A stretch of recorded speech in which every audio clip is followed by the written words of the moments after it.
하나님 아버지 감사합니다. 새학년이 되고 또 새롭게 성장해가는 우리 졸업생들을 축복해 주옵소서.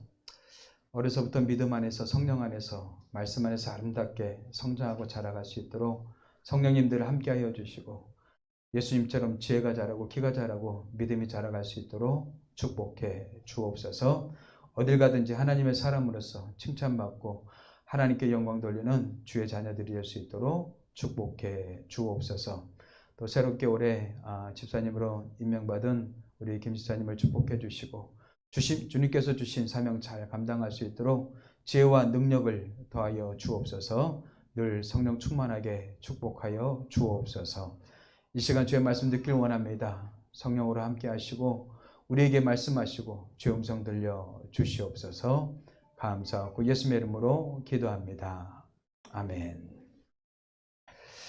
하나님 말씀 하박국 2장 2절에서 4절 말씀 같이 보겠습니다.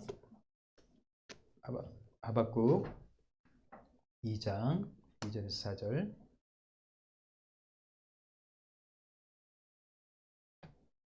우리 같이 읽겠습니다. 시작. 여호와께서 내게 대답하여 이르시되 너는 이 묵시를 판에 명백히 새기되 달려가면서도 읽을 수 있게 하라.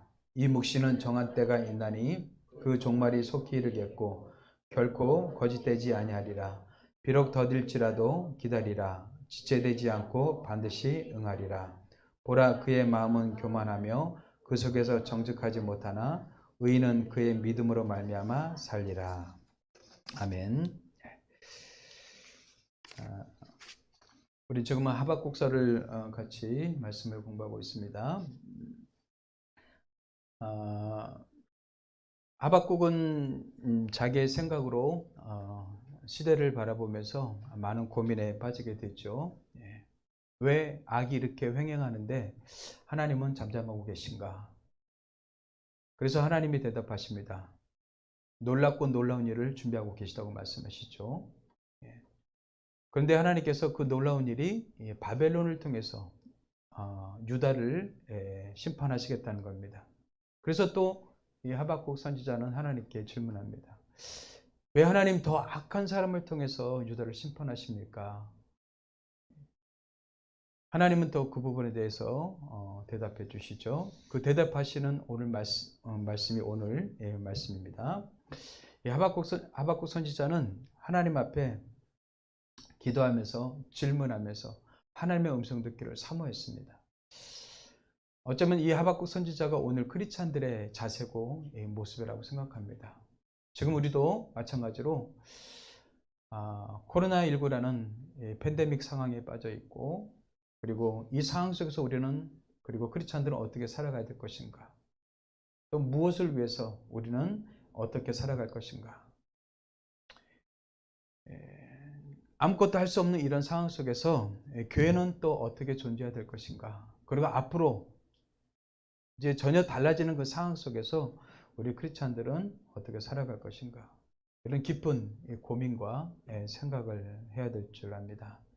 더군다나 한국교회 세상 가운데 선한 영향을 미치지 못하고 오히려 세상 가운데 지탄받는 상황 속에서 우리 크리스찬들이 존재하는 이유는 무엇인가, 어떻게 그들에게 선한 영향을 미칠 것인가, 이런 부분에 대해서 우리는 같이 고민하고 하나님께 질문하면서 우리의 답을 찾아가야 되지 않나 이렇게 생각이 듭니다. 우리가 이렇게 질문하고 고민하고 하나님 앞에 나아갈 때 하나님은 우리한테 대답해 주신다는 것이 있죠. 먼저 1절 한번 다시 한번 보겠습니다. 내가 내 파수하는 곳에 서며 성문에 서리라. 그가 내게 무엇이라 말씀하실는지 기다리고 바라보며 나의 질문에 대하여 어떻게 대답하실는지 보리라. 하박국 선지자는요, 파수하는 곳 성루에 서서 하나님의 음성을 기다렸습니다. 어쩌면 이 하박국 선지자는요, 영적인 파수꾼처럼 이스라엘을 이렇게 지키려고 하는 그런 모습을 갖추었던 것 같습니다. 더군다나 바벨론을 통해서 심판하시겠다는 그 하나님의 음성을 듣고 나니까 이 성루에 서서 이 적이 어떻게 움직이는가 그 동태도 살필 겸 하나님의 음성을 기다리고 있었던 것 같아요. 아무튼 하나님께서 내게 말씀하실 것을 사모하면서 지금 기다리고 있는 모습을 보고 우리가 볼 수가 있습니다. 하박국에 두 가지 질문이 있었다고 그랬죠. 첫 번째 질문은 뭐라고 그랬어요? 왜 하나님께서 침묵하십니까? 두 번째 질문은 뭐라고 그랬어요? 이해가 되지 않습니다. 이렇게 했죠. 이 질문 속에 하나님은 구체적으로 하나씩 하나씩 이렇게 대답해 주시죠. 우리 크리스찬들은 하박국처럼 이 시대의 영적 파수꾼입니다. 여호와 증인들이 그 파수꾼이라는 그 책자를 나눠주죠. 그런 파수꾼이 아니라 우리는 이 시대의 영적인 파수꾼입니다. 이 시대의 오늘날 우리가 하박국이 되어야 될 줄 믿습니다. 하박국처럼 시대의 그런 여러 가지 질문들을 하나님께 가져가서 하나님께 기도하면서 하나님의 응답을 듣고 세상 가운데서 우리 크리스찬들이 어떻게 살아갈 것인가 고민하면서 우리는 살아가야 될 줄 믿습니다. 그냥 주어진 삶을 그냥저냥 살아가는 것이 아니라 하나님이 내게 무엇을 원하시는가. 제가 젊었을 때는 은혜를 받으면 하나님께 전적으로 모든 걸 다 헌신해야 된다고 생각했습니다. 그 당시에 헌신의 방법은 목회자가 되는 것이고 선교사가 되는 것이었습니다. 근데 제가 목회자가 되고 지금까지 이렇게 말씀을 묵상하고 지금까지 신앙생활해 오면서 이렇게 보는데 진짜 하나님이 우리한테 원하시는 게 무엇인가? 은혜 받으면 다 목회자 되고 선교사가 되는 것이 정말 하나님의 뜻인가? 그렇지 않다라는 것이죠. 정말 하나님이 원하시는 건 무엇입니까? 우리 한 사람 한 사람이 각자의 자리에서 생활 선교사가 되는 겁니다. 우리가 예수를 알고 예수를 믿음으로 인해서 우리는 부름받는 그 순간부터 우리는 하나님의 선교사가 되는 겁니다.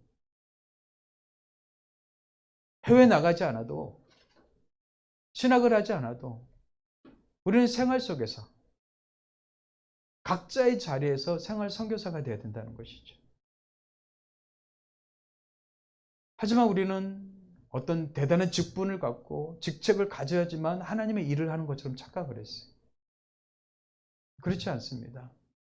이미 우리가 크리스찬이 된 것만으로도 우리는 이미 하나님께 대단한 직분을 받은 겁니다. 왜냐하면 크리스찬은 아무나 될 수 없기 때문에 그렇습니다. 성령이 아니고서는 예수 그리스도의 은혜가 아니고서는 절대 크리스찬이 될 수 없기 때문에 그렇습니다. 그래서 저는 여러분들이 자부심을 가졌으면 좋겠어요. 내가 있는 곳에서 나는 하나님의 선교사다. 내가 가정주부로 부름받았으면 가정주부로서의 우리 자녀들을 말씀 안에서 믿음 안에서 신앙 안에서 잘 양육하는 것이고요. 그리고 주변 사람들에게 이웃들에게 선한 영향력을 미치면 되는 것입니다. 내가 사업을 하고 있다면 그 사업을 통해서 하나님 앞에 영광을 돌리면 되는 것이고요. 내가 직장을 다니고 있으면 직장 동료들에게 선하고 아름다운 그런 영향을 미치는 것이 우리의 생활 선교사가 아니겠습니까? 그리고 이 시대의 아픔과 여러 가지 고민들을 마음에 품고서 하나님 앞에 가져와서 하나님 앞에 간구하고 기도하는 거예요. 그게 바로 하나님의 영적인 파수꾼입니다. 저와 여러분이 오늘날 이 시대에 하박국이 되길 원합니다. 하박국처럼 하나님의 마음을 품고서 하나님 앞에 기도하고 간구하면서 또 이 시대를 위해서 중보하면서 살아가야 될 줄 믿습니다. 이렇게 간구하고 하나님의 대답을 기다리는 이 하박국에 하나님께서 은혜를 주셔요. 그렇습니다. 우리가 하나님을 사모하면 반드시 하나님은 우리에게 은혜를 주십니다. 나를 찾고 찾으면 나를 만나리라 하나님의 약속입니다. 근데 우리는 대충 설렁설렁 이렇게 하나님을 찾아요. 그러니까 하나님 만나지 못하는 거예요. 여러분들 우리 청소년 아이들이 여러분들 BTS를 만나고 싶고 여러분들 그 BTS 공연장에 가고 싶은 마음이 얼마나 큽니까?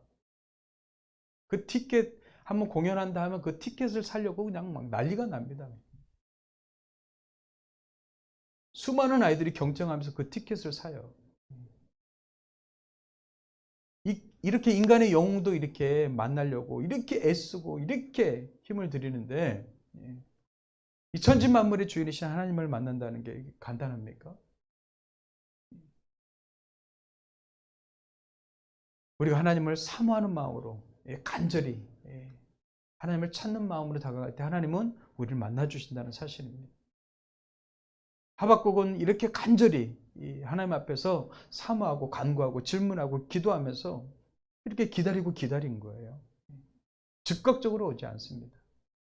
하지만 반드시 하나님은 응답하신다는 사실이죠. 하나님께서 이 하박국에게 찾아오셨습니다. 그리고 또 말씀하십니다. 왜 더 악한 바벨론을 통해서 유다를 심판하지 않은가? 그것에 대해서 하나님께서 뭐라고 말씀하십니까? 2절 3절 한번 보십시오. 여호와께서 내게 대답하여 이르시되 너는 이 묵시를 기록하여 판에 명백히 새기되 달려가면서도 읽을 수 있게 하라. 이 묵시는 정한 때가 있나니 그 종말이 속히 이르겠고 결코 거짓되지 아니하리라. 비록 더딜지라도 기다리라. 지체되지 않고 반드시 응하리라. 하나님의 대답은 무엇입니까? 먼저 묵시를 기록해서 판에 명백히 새기라는 겁니다. 세월이 흘러도 지워지지 않는 말씀을 새겨 놓으라는 것이죠. 유다가 바벨론의 침공으로 인해서 폐허가 될 겁니다. 그럼에도 그 폐허 속에 우뚝 세워지는 말씀을 새겨 놓으라는 겁니다. 왜요? 하나님의 말씀은 1.1핵도 변함이 없으시고 영원토록 진리이시기 때문에 그렇습니다. 하물며 달려가면서도 읽을 수 있도록 여러분들 새겨 놓으라고 얘기하고 있어요. 여러분들 경부고속도로를 타고 가다 보면 가끔씩 주변에 큰 광고판, 대형 광고판이 있죠. 과거에 고려온단에서 고려온단 제품을 이렇게 광고하면서 그 밑에다가 하나님은 당신을 사랑하십니다. Jesus loves you. 이걸 새겨놨어요. 많은 사람들이 그걸 지나가면서 어떻게 해요? 한 번씩 보게 되죠. 근데 불교에서 이것을 종교적 차별이라고 그래서 그걸 없애달라고 이렇게 요청하기도 했죠. 아무튼 지나가면서 큰 글자를 보면서 고려온단에서 저런 광고를 하고 있구나. 그리고 지금도 그 회사 그 앞에다 큰 대형 광고판을 세워놓고 LED로 이렇게 해서 Jesus loves you 그거를 이렇게 광고하고 있다고 합니다. 근데 많은 사람들이 밤에 어떻게 해요? 그 글자를 읽는 거예요. 마음이 힘들고 어려운 사람들이 그 광고를 보면서 어떻게 할까요? 마음속에 하나님의 은혜가 이게 전달될 거라고요. 하나님의 메시지가 어느 날 내게 가슴에 확 닿을 때가 있단 말이죠. 그렇게 하나님께서는 어떻게 해요? 그 말씀을 새겨 놓으라는 거예요. 왜? 우리의 상황과 감정과 삶은 수시로 변동이 일어나지만 하나님의 말씀은 바뀌지 않기 때문에, 하나님의 말씀은 영원토록 진리시기 때문에. 마태복음 5장 18절에 그렇게 얘기하고 있죠. 한번 같이 읽어보겠습니다. 진실로 너에게 이르노니 천지가 없어지기 전에는 율법의 1.1획도 결코 없어지지 아니하고 다 이루리라. 천지가 없어지기 전에는 율법의 1.1획도 없어지지 아니하고 다 이루리라. 하나님의 말씀이 다 성취될 거라고 얘기하고 있습니다. 우리 뜻대로 되지 않습니다. 하나님의 말씀대로 되어집니다. 그래서 우리 크리스천들 하나님의 말씀을 묵상하고 말씀을 가까이 하는 것이 너무나 중요한 것입니다. 내 생각대로 사는 것이 아니라 하나님의 말씀대로 사는 것이 크리스천의 삶이기 때문에 그렇습니다. 그래서 묵시를 기록해서 판에 명백히 새기라고 얘기하고 있어요. 이사야도 이렇게 얘기합니다. 모든 육체는 풀이요 그의 모든 아름다움은 들의 꽃과 같으니 풀은 마르고 꽃은 시드면 여호와의 기운이 그 위에 불미라. 이 백성은 실로 풀이로다. 인생은 풀이라는 거예요. 그 아름다움도 꽃과 같다는 거예요. 꽃은 여러분들 처음 볼 때 얼마나 아름답습니까? 희연이 지원이가 이거 알바하면서 꽃을 많이 얻어왔어요. 꽃병에 꽂아놓을 땐 너무 좋아요. 근데 2, 3일 지나가면 시들어요. 시들면서 이렇게 떨어지는데 그렇게 더 아름다웠던 게 추예요. 그걸 치워야 돼요. 그래서 뭐 갖고 어디에 넣는지 아세요? 쓰레기 봉투에 그냥 쑤셔 넣어요. 이게 인생이라는 거예요.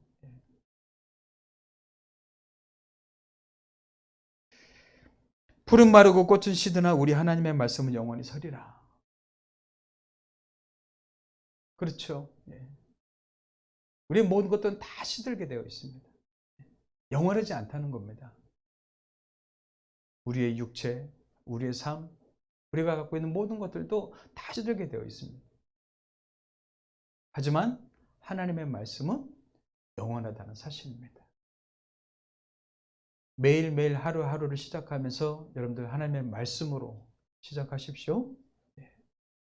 제가 매일 카톡으로 여러분들 메시지 하나씩 넣지 않습니까? 그 말씀들을 읽으면서 여러분들의 생각을 하나님의 말씀으로 갖고 가셔야 됩니다. 지금 시대가 더욱더 우리가 크리스찬들이 어떻게 살아야 될지에 대해서 요구하고 있기 때문에 우리는 하나님의 말씀으로 우리 생각을 자꾸 바꾸어 가셔야 돼요.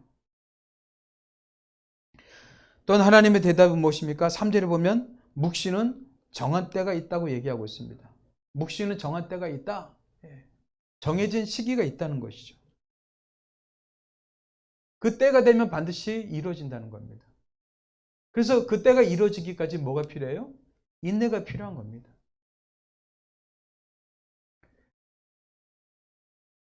믿음은 우리한테 인내를 요구합니다. 금메달을 따기 위해서 선수촌에 들어간 사람들은 필요한 것이 인내죠. 자기 인내 없이 어떻게 우리가 성취할 수 있겠습니까? 우리가 무엇이든 하든 인내가 필요한 것이죠. 공부하는 학생들은 책상에 앉아서 자기를 이기는 그 인내가 필요한 거예요. 사업하는 사람들은 사업의 성공을 위해서 어떻게 해요? 끊임없이 자기를 어떻게 해요? 연단시키고 훈련시키고 개발하면서 그런 인내의 시간이 필요한 겁니다. 하나님의 묵시도 때가 정해져 있다는 거예요. 그 시기 속에 하나님 반드시 역사하시고 일하시는데 그때까지 우리가 인내가 필요하다는 것이죠. 그래서 믿음은 항상 인내와 같이 가는 겁니다. 인내가 없는 믿음은 없단 말이죠. 히브리서 11장 13절에서 이렇게 얘기하고 있습니다. 이 사람들은 다 믿음을 따라 죽었으며 이 사람들은 결국 우리의 믿음의 선배들, 선진들입니다. 믿음의 선진들은 다 믿음을 따라 죽었으며 약속을 받지 못하였을 때, 약속을 받지 못했어요. 그 당대에 약속을 받지 못했어요. 그것들을 멀리서 보고, 그런데 어떻게 했어요? 멀리서 봤습니다. 믿음의 선진들이 멀리서 보면서 그 약속을 붙들고 살았다는 거예요. 당대에 받지 못했지만, 그러니까 뭐예요? 인내하면서 그 믿음의 시간들을 보냈다는 것이죠. 환영하며 또 땅에서는 외국인과 나그네임을 증언하였으니, 내가 주인인 것처럼 살지 않고 어떻게 해요? 나그네처럼 외국인처럼 살면서 그 약속을 붙들고 약속 안에서 믿음을 지키며 살았다는 것입니다. 이게 크리스찬의 삶이라는 겁니다. 하나님의 신실하신 그 약속을 의지하고 바라보면서 우리는 그 약속을 붙들고 믿음으로 살아가는 사람들이 크리스찬이라는 겁니다. 근데 오늘날 우리 현대인들은 인내력이 너무나 부족합니다. 기다리질 못하는 것이죠. 우리는 어쩌면 스마트폰을 편리하게 사용하고 있지만 스마트폰 때문에 어떻게 해요? 우리는 지배당하고 있어요. 빨리. 더군다나 우리 한국 민족의 그 정서는 빨리빨리잖아요. 빨리빨리 반응하지 않으면 우리는 막 조급해지는 것이죠. 우리도 모르게 그런 그 정서와 마음들이 자꾸 이 세상을 닮아가고 있습니다. 여러분들 기도하셔야 됩니다. 기도하시면서 하나님의 음성을 듣는 그 믿음의 훈련을 하셔야 됩니다. 그리고 마음을 여러분들 차분히 가라앉히면서 하나님 앞에서 인내하고 기다리는 그 훈련들을 하셔야 된단 말이죠. 히브리서 10장에서 또 이렇게 얘기하고 있습니다. 너희에게 인내가 필요함은 너희가 하나님의 뜻을 행한 후에 약속하신 것을 받기 위함이라. 인간의 약속은 깨어질지 모르겠지만 하나님은 반드시 그 약속을 지키시는 분이십니다. 그래서 인내가 필요하다고 얘기하고 있어요. 그리고 하나님의 뜻을 행한 후에 약속을 받는다고 분명히 얘기하고 있습니다. 그러면서 얘기하는 것이 잠시 잠깐 후면 오실 리가 오시리니 지체하지 아니하시리라. 나의 의인은 믿음으로 말미암아 살리라. 또한 뒤로 물러가면 내 마음이 그를 기뻐하지 아니하리라. 지금 히브리서 기자가 하박국 말씀을 이렇게 인용하고 있어요. 근데 하박국 말씀을 인용할 때 그대로 인용한 게 아니라 그것을 약간 의역하고 있어요. 그러면서 그 약속이 무엇인가를 여기서 가르쳐주고 있단 말이죠. 그 약속이 무엇입니까? 잠깐 후면 오실 이가 오시리니. 그게 누굽니까? 우리는 이미 알고 있죠. 예수 그리스도죠. 그렇다면 구약의 믿음의 선진들은 다 누구를 기다렸다는 거예요? 예수 그리스도를 기다렸다는 겁니다. 믿음 있는 사람들은 인내하면서 하나님 앞에 기도했던 사람들은 전부 다 예수 그리스도를 바라봤다는 겁니다. 그래서 신약에서만 우리가 예수 그리스도를 아는 것이 아니라 구약 사람들도 어떻게 해요?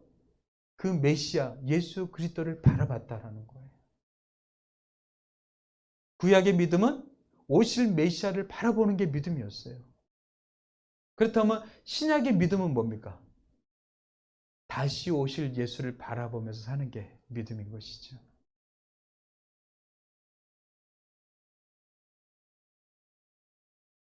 그러면서 하나님께서 이 묵시를 어떻게 해요? 돌의 색이라고 얘기하고 있어요. 그리고 이 시기는 반드시 이루어진다고 얘기하고 있습니다. 그러면서 우리에게 의인은 믿음으로 말미암아 산다고 이렇게 얘기하고 있습니다.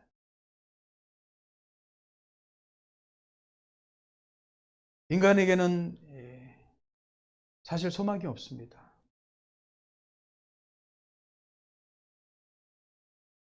지금 세계적으로 이렇게 번영하는 것 같고 잘 사는 것 같지만 인간에게는 답이 없습니다. 그래서 하나님은 우리한테 답을 주길 원하시는 거예요. 왜 그렇습니까? 우리가 잘 살고 경제적으로 나아지고 정치적으로 좋아지면 행복할 줄 알았습니다. 우리나라가 3, 40년 전에 비해서 얼마나 경제적으로 정치적으로 발전했습니까? 그럼에도 불구하고 행복지수는 어떻게 해요? 더 추락해 버렸어요. 오히려 동남아 국가들보다도 더 못해요. 아니면 경제적으로 정치적으로 좋아지면 행복해야 되는 거 아니겠어요? 근데 행복지수는 더 나락으로 떨어지고 있단 말이죠. 그것은 무엇을 얘기해 주고 있습니까? 우리의 행복은 경제적 지표가 정치적 지표가 말해주고 있지 않다는 것이죠.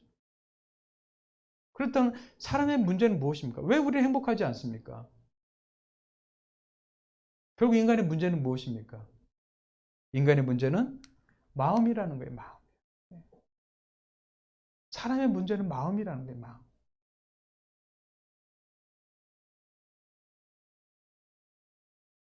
인간은 하나님의 뜻과 율법을 지키는데 무능합니다. 그리고 실패했습니다. 그 실패의 역사를 보여준 게 이스라엘의 역사입니다. 하나님께 율법을 받고 하나님의 선지자를 통해서 그들은 끊임없이 하나님의 음성과 메시지를 들었지만 그들의 삶은 달라지지 않았고 결국 바벨을 통해서 이스라엘을 지금 심판하시겠다는 하나님의 음성을 듣고 있어요. 더 이상 가능성이 없다는 거예요. 그냥 하나님께서 사망을 선고한 겁니다. 불치병이라는 거예요.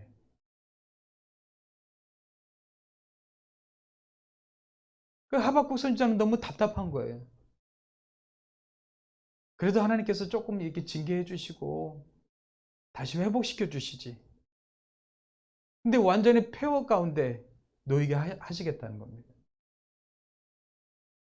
근데 여러분들 하나님이 우리를 죽이시는 분이십니까? 아니죠. 궁극적으로 우리를 살리시는 분이십니다. 우리를 폐허 가운데 놓이게 하지만 다시금 우리를 살리시는 분이 하나님이십니다. 하나님이 우리한테 원하시는 것은 사망이 아니라 생명이기 때문에 그렇습니다. 그렇다면 왜 하나님께서 우리를 이렇게 나락으로 떨어뜨리시는 겁니까? 인간에게 답이 없다라는 것을 깨달으라는 것입니다. 우리 인간에게는 답이 없다라는 것을 하나님께서 알라는 것이에요.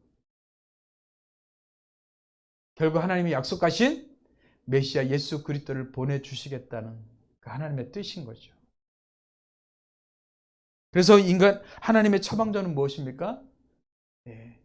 하나님의 처방전은 바로 예수 그리스도입니다.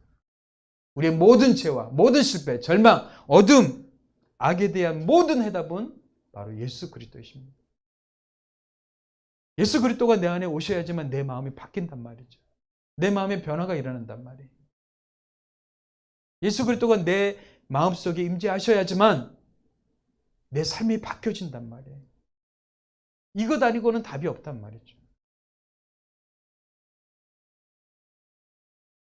아니, 인간이 이렇게 교육적으로 배우고 도덕적으로 훈련받고 이렇게 선하게 살면 되지 않습니까?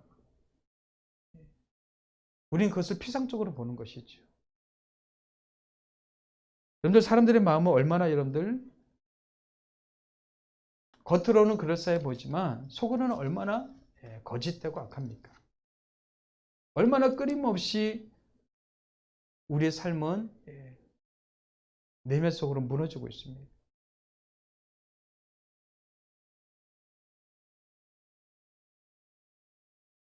이런 팬데믹 속에서 우리는 신앙적으로 각자의 자리에서 예배를 드리게 되었어요. 근데 우리가 신앙이 점점 좋아졌습니까? 우리는 자기 신앙조차도 어떻게 해요? 관리하지 못하는 그런 상태까지 놓이게 됩니다. 기도해야 될 줄 알면서도 우리는 못해요. 말씀을 읽고 필사하겠다고 마음은 먹지만 또 2, 3일 지나면 또 그런 것들이 흐지부지가 되어버려요. 우리가 결단과 의지를 갖고 이렇게 노력합니다. 하지만 그것들은 다 작심삼일이 되어버려요.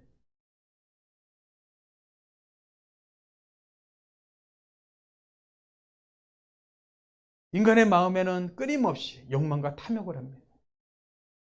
그렇지, 내가 하나님의 뜻대로 말씀대로 살아야지 하면서도 우리의 마음속에는 어떻게 해요? 끊임없이 욕망하고 탐욕하고 세상의 것을 부러워하고 세상 것을 따라가는 우리의 모습들이 있지 않습니까? 결국 인간의 마음이 문제라는 거예요. 마음이 바뀌지 않는 이상 인간은 절대 바뀔 수 없다는 것입니다. 그래서 하나님은 이스라엘의 역사를 통해서 결국 메시아를 이 땅 가운데 보내신 겁니다.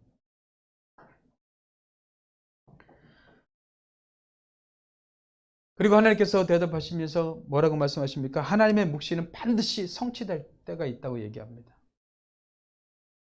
근데 여러분들 하박국이 살던 그 시대에서 예수님이 오시기까지 한 400년간이 또 걸렸습니다.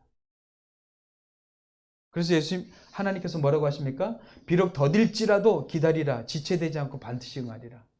예, 하나님의 뜻은 반드시 응합니다. 근데 우리가 보기엔 좀 더디게 생각되는 거죠. 근데 지나고 보면 어떻게 해요? 굉장히 빠르게 지나갑니다. 우리 현민이가 최근에 요즘 하는 말이 있으면 벌써 고3이잖아요. 6년이라는 시간이 금방 가버렸다라는 거예요. 엊그저께 중학교 입학했는데 벌써 고등학교 졸업할 때가 됐어요. 시간이 그만큼 흘러갔다는 것이죠.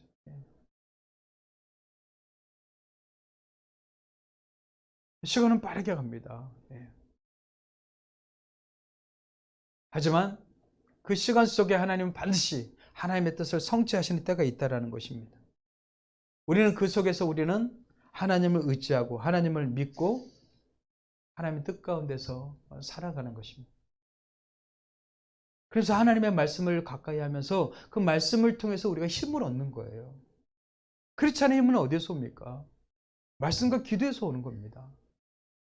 말씀과 기도 없이 어떻게 우리 영적인 힘이 생기겠습니까? 여러분들의 생각은요, 끊임없이 부정적으로 흘러갑니다. 죄라는 게 여러분들 죄의 경향성이 있다고 그랬죠? 비스듬하게 세워진 곳에 여러분들 공을 놔두면 저절로 흘러가듯이 우리의 생각도 계속적으로 부정적으로 흘러갑니다. 그리고 세상 사람들의 거의 90%는 다 부정적인 생각을 갖고 있습니다. 근데 그 생각을 바꿔주는 게 하나님의 말씀입니다. 그래서 여러분들 먼저 생각을 바꾸셔야죠. 성공하길 원하십니까? 생각을 바꾸셔야 됩니다.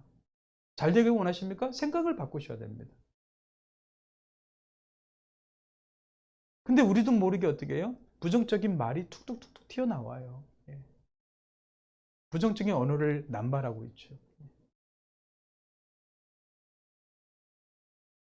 근데 하나님의 말씀과 기도 가운데 있으면 하나님이 내게 힘을 주시. 뭔가 모르는 힘을 주신단 말이에요. 어제까지는 안 된다고 생각했는데 그냥 그 힘을 받으니까 할 수 있을 것 같아. 될 것 같아. 안 돼도 하나님이 책임져 주실 거야. 이런 마음들이 생긴단 말이죠. 그래서 시편 기자는요, 이렇게 고백합니다. 이 말씀은 나의 고난 중에 위로라. 어렵고 힘들 가운데 말씀을 묵상했더니 그 말씀이 나를 위로했다는 거예요. 주의 말씀이 나를 살리셨기 때문이다. 말씀의 힘을 경험한 거예요. 말씀의 힘을.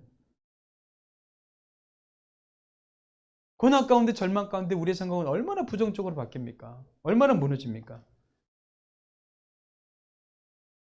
그런데 말씀을 듣고 읽고 묵상함을 통해서 어떻게 해요? 힘을 얻었다는 거예요.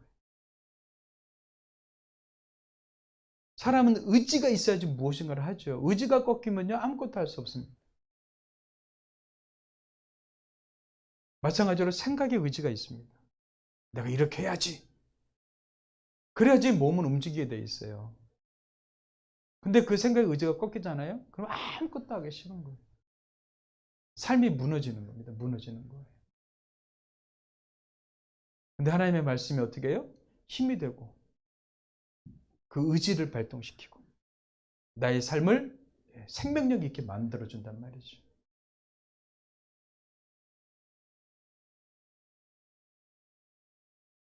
이런 상황 속에서 우리 여러분들 말씀을 가까이 하십시오. 하루를 시작하면서 다른 생각보다, 사람들의 생각보다 여러분들 하나님의 말씀으로 여러분들의 생각을 다듬으십시오. 사람의 생각에 지배를 받지 마시고 하나님의 말씀의 지배를 받으셔야 됩니다. 하나님의 말씀이 진리이기 때문에 그렇습니다. 하나님의 말씀은 영원토록 변함없으신 영원하신 하나님의 말씀이시기 때문에 그렇습니다.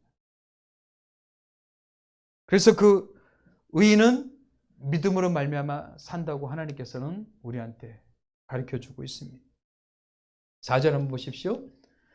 보라 그의 마음은 교만하며 그 속에서 정직하지 못하나 의인은 그의 믿음으로 말미암아 살리라. 하나님은 이 답답하고 불안한 시기를 어떻게 살아가야 될지를 우리에게 가르쳐주고 있습니다. 지금 하박국이 놓여 있는 상황이나 우리가 놓여 있는 상황이나 답답하고 불안한 상황들이죠. 이 상황 속에서 우리가 어떻게 살아야 될지를 우리한테 가르쳐주고 있는 거예요. 뭡니까? 의인은 믿음으로 말미암아 산다. 그렇다면 여기서 나타난 그와 의인은 누굽니까? 갑자기 그가 등장했어요. 그리고 의인이 등장했어요. 이렇게 한 절에서 이렇게 두 사람이 대조되고 있다는 것은 서로 상반된 사람인 것이죠. 그는 누굽니까? 하나님이 설명하시기를 교만하고 정직하지 못하다고 얘기하고 있습니다. 교만하지 못하고 정직하지 못한 사람을 그로 얘기하고 있어요. 그러면 그는 의인하고 대조되죠? 이 사람 누굽니까? 이렇게 불안하고 어렵고 힘든 상황 속에서 믿음을 포기하고 자기를 신뢰하는 사람들.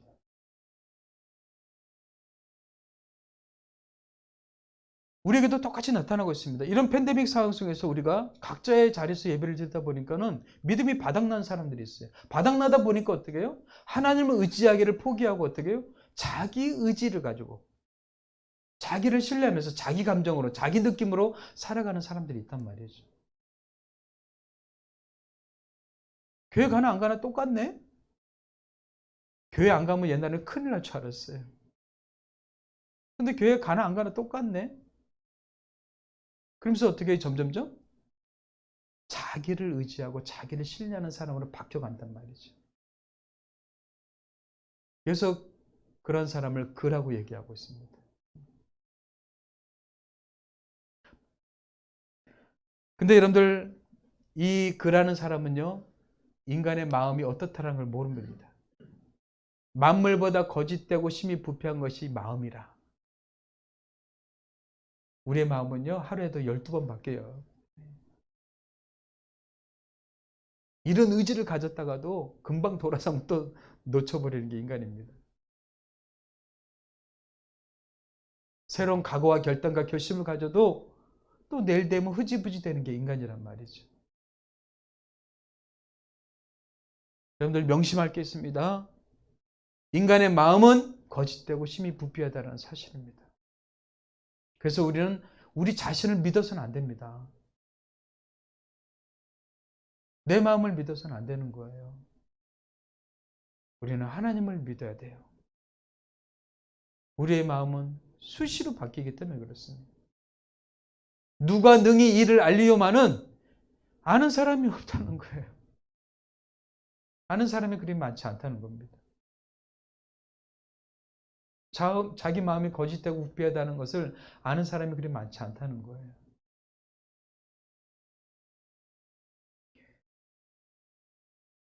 우리에게는 자신의 악을 꿰뚫어 보는 눈이 필요합니다.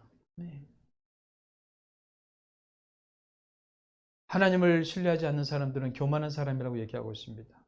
정직하지 못하다고 얘기하고 있습니다. 교만하다는 그 핵심의 뜻은 자기를 신뢰하는 겁니다.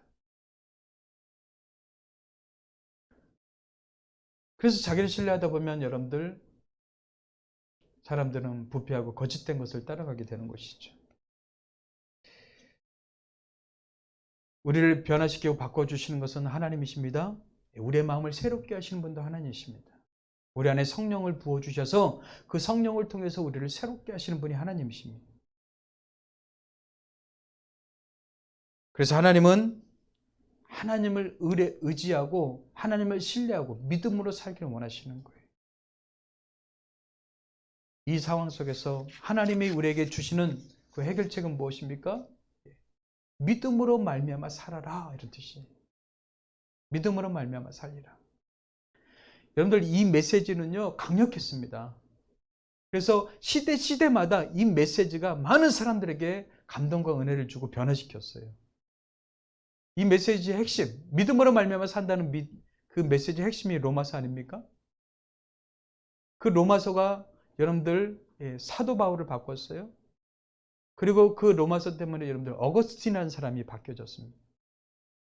그리고 로마서 때문에 루터라는 사람이 종교개혁을 일으켰어요. 믿음으로 말미암아 산다는 이 메시지가 많은 사람들에게 회자되고 기억되어지면서 수많은 사람들을 변화시켰다는 거예요. 그렇지. 나의 삶은 믿음으로 사는 삶이지. 자기를 신뢰하는 삶이 아니지. 믿음으로 산다는 것은 뭐예요? 내가 어떤 상황이 있든지 예수 그리스도를 바라보는 겁니다. 우리 살면서 우리 자신에게 실망합니다. 낙심합니다. 절망합니다. 때로는 좌절할 때도 있습니다. 나는 이것밖에 안 되는가? 나는 왜 이 모양이지? 나는 왜 하도 안 되지? 그러면서 자기한테 집중하고 자기를 바라봐요. 여러분들 그게 자기 신뢰입니다. 믿음으로 산다는 건 뭡니까? 그런 상황 속에서 예수를 바라보는 게 믿음으로 사는 겁니다. 그래서 예수님을 보내주셨지. 내가 이러니까 예수님을 나에게 보내주셨지. 나의 상태가 이러니까 예수님을 나한테 보내주셨지. 그래서 나는 예수님이 필요해. 이게 믿음으로 사는 거예요. 자기 자신에게 실망했습니까? 자기 자신에게 낙심하고 있습니까? 여러분들 낙심과 실망 가운데 빠져 있지 마십시오. 우리는 원래 그래요. 우리 마음이 거짓되고 부패하기 때문에 의 죄성이 우리를 자꾸 그렇게 만들어 갑니다. 그런데 믿음이란 무엇입니까? 그 상황 속에서 어떻게 해요? 예수님을 바라보는 겁니다. 그래요, 주님, 저에겐 소망이 없습니다. 주님만이 저를 새롭게 하십니다. 이런 나를 바꾸십니다. 이런 저에게 새 마음을 주셔서 새롭게 주님의 길로 나가게 하십니다. 저를 변화시켜 주십시오. 저에게 은혜를 베풀어 주십시오. 주님의 긍휼과 은혜가 아니고서는 저는 살아갈 수가 없습니다. 제가 믿음으로 살겠사오니 제게 은혜를 부어 주십시오. 이게 믿음으로 사는 거예요. 실망한 자신을 바라보면서 낙담하고 절망하고 될 대로 되라, 에라 모르겠다 이렇게 살아가는 게 아니라 부족하고 실수 많고 허물 많고 때로는 죄 가운데 있을지라도 그 상황 속에서 주님 바라보는 것, 이게 믿음이란 말이죠.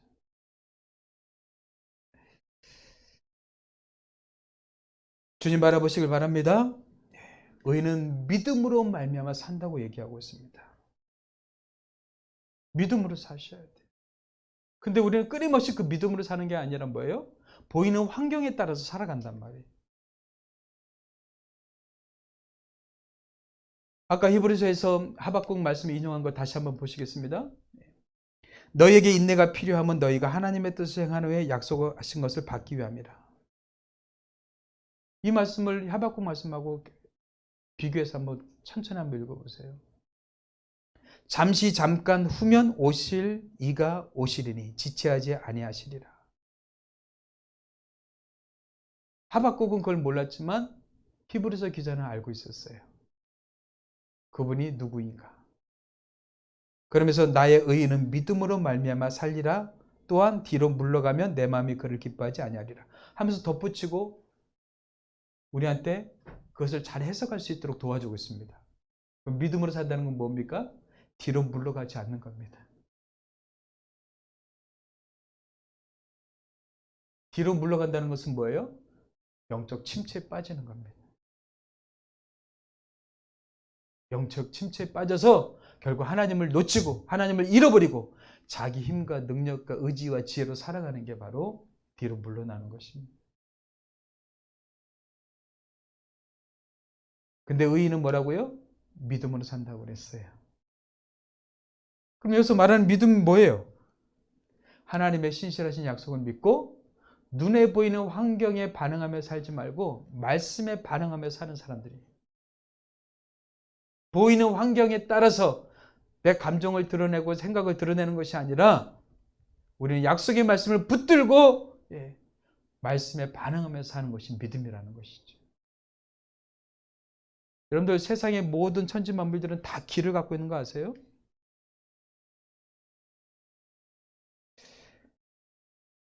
여러분들 보성에 방울토마토를 키우는 사람이 있는데요.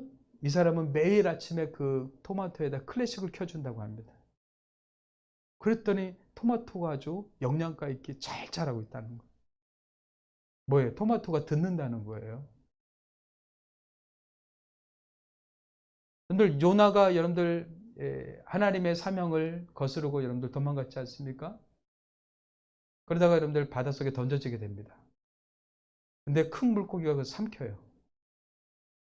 그냥 큰 물고기가 그냥 온 겁니까?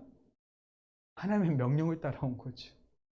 하나님의 말씀을 듣고 기다리고 있었던 거예요. 물고기도 듣습니다. 엘리야가 영적 침체에 있을 때 여러분들 까마귀를 통해서 하나님이 먹이를 물어다 줬어요. 까마귀도 하나님의 음성을 듣고 어떻게 해요? 엘리야에게 심부름합니다. 여러분들 세상의 것들이요 다 귀가 있습니다. 예수님이 갈릴리 바다를 여러분들 건너가실 때 풍랑이 일죠. 그때 예수님께서 뭐라고 하셨어요? 풍랑아 잠잠하라 그랬어요. 파도도 여러분들 귀가 있다는 겁니다. 근데 인간만 모든 피조물들은 하나님의 말씀을 듣고 다 순종합니다. 그런데 인간만 두 귀를 갖고 있지만 듣지 않습니다. 인간만, 사람만 거역하고 불순종합니다.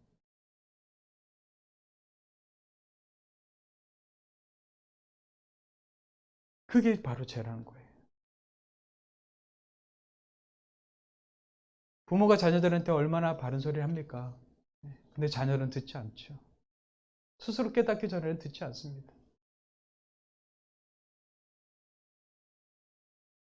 사람만 거역하고 반항한단 말이죠. 그런데 의인은 듣습니다. 하나님의 말씀에 반응을 합니다. 말씀을 붙들고 반응을 한단 말이죠. 여러분들 염려도 믿음입니다. 부정적 믿음이죠. 그러나 우리는 하나님의 말씀을 갖고 긍정적 믿음을 갖고 사는 사람들입니다. 다른 사람들은 다 어렵고 힘들다고 하지만 아니야. 하나님께서 또 새롭게 우리를 준비시켜 가실 거야. 우리를 세워 가실 거야. 우리를 일으키실 거야. 하나님 이걸 통해서 우리에게 가르치시는 것이 있어. 우리가 그걸 배워야 돼. 하면서 믿음으로 말씀으로 반응하는 것이죠. 의인은 이렇게 사는 겁니다. 오늘날 크리스천들에게 이것을 하나님 요구하시는 거예요. 팬데믹 상황에서 우리가 어떻게 살아야 됩니까? 예. 의인은 믿음으로 말미암아 살리라. 믿음으로 말미암아 산다는 게 무엇입니까? 눈에 보이는 환경 따라 사는 것이 아니라 우리에게 약속하신 하나님의 말씀을 붙들고 말씀에 반응하며 사는 게 믿음으로 사는 것이죠. 저와 여러분이 오늘 시대에 하나님의 말씀으로 믿음으로 살길 주님으로 축복합니다. 그래서 믿음의 열매를 주렁주렁 맺어가는 저와 여러분 되길 주님으로 축복합니다. 기도하겠습니다. 하나님 아버지 감사합니다. 하박국을 통해서 우리에게 주시는 메시지, 하나님의 신실하신 약속을 붙들고 믿음으로 살아가길 원합니다. 상황과 환경과 감정에 반응하는 것이 아니라 신실하신 하나님의 약속의 말씀을 붙들고 그 말씀에 반응하며 살아가길 원합니다. 저희들을 말씀으로 교훈하시고 가르쳐 주시옵소서. 날마다 주의 말씀을 붙들고 믿음 안에서 승리하는 우리 모두가 되게 축복해 주옵소서. 감사하고 예수님의 이름으로 기도합니다. 아멘.